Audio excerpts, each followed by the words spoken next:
to you. Chapter 8. The Brown Hen. George stood in the farmyard, looking up at the roof. The old farmhouse had a fine roof of pale red tiles and tall chimneys. There was no sign of Grandma. There was only a song thrush sitting on one of the chimney pots, singing a song. The old wurzels got stuck in the attic, George thought. Thank goodness for that.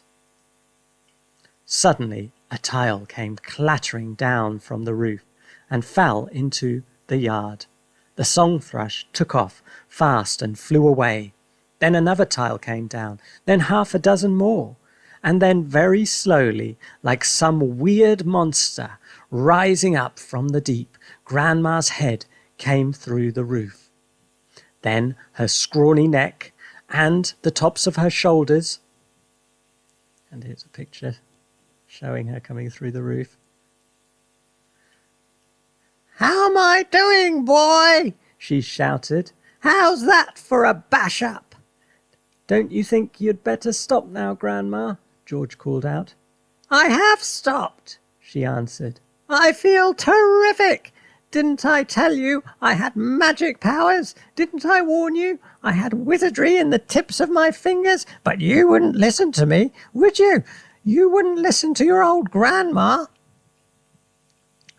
"You didn't do it, Grandma," George shouted back to her. "I did it. I made you a new medicine." "A new medicine? You? What rubbish!" she yelled.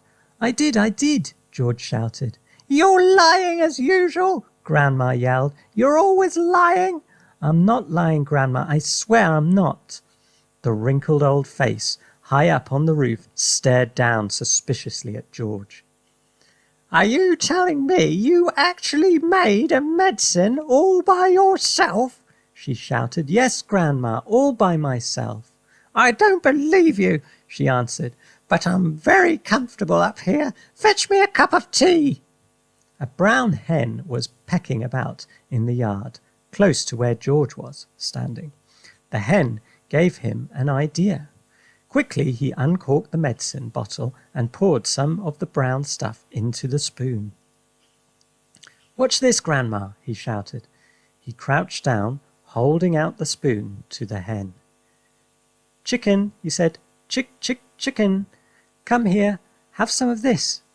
Chickens are stupid birds and very greedy. They think everything is food. This one thought the spoon was full of corn. It hopped over. It put its head on one side and looked at the spoon. "Come on, chicken," George said. "Good chicken, chick."